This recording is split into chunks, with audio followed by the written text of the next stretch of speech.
Ils furent interrompus par des interpellations provenant de l'extérieur. Il s'agissait des chargés d'enquête qui revenaient. Le capitaine pria sa femme de les faire entrer et s'enquit des développements de la situation. Ils avaient trouvé un suspect, un indigène étrangement informé à propos de la fille. Ce détail leur parut suspect puisqu'aucun indigène n'avait été vu aux alentours de l'ermite depuis le matin du meurtre. Seigneur Belmont, revigoré par la nouvelle, ordonna à l'un des miliciens, celui qui eut servi de traducteur lors de l'enquête, de le suivre. La prison se situait au centre du village. Il s'agissait d'une construction de pierre austère érigée à même le sol. Elle faisait 2 fois la taille d'une de ces huttes dans laquelle résidaient les villageois. À l'intérieur, une seule cellule était occupée.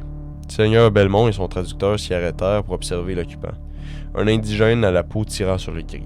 Il était maigre. Les indigènes du marécage étaient des chasseurs et le gibier se faisait difficile sur le territoire.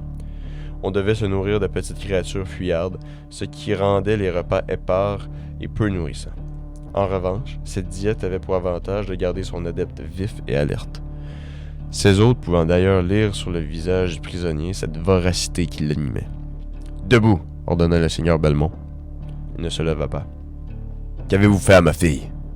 L'indigène émit une série de sons gutturaux qui lui donnèrent l'air de s'étouffer sur sa propre langue.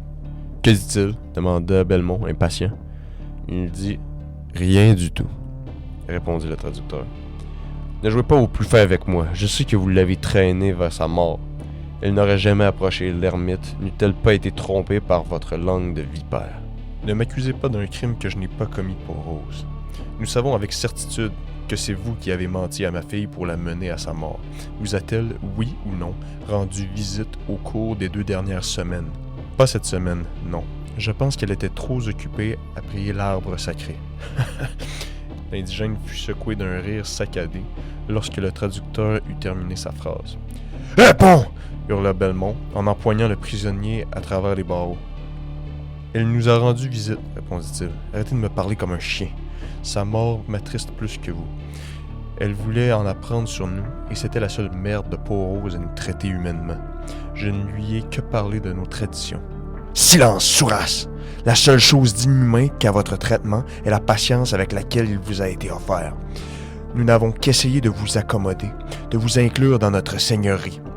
Vous n'avez que votre misanthropie et vous-même à blâmer pour votre sort. Alors cessez de nous cracher au visage. Nous ne vous cracherons plus au visage quand vous aurez quitté notre marécage.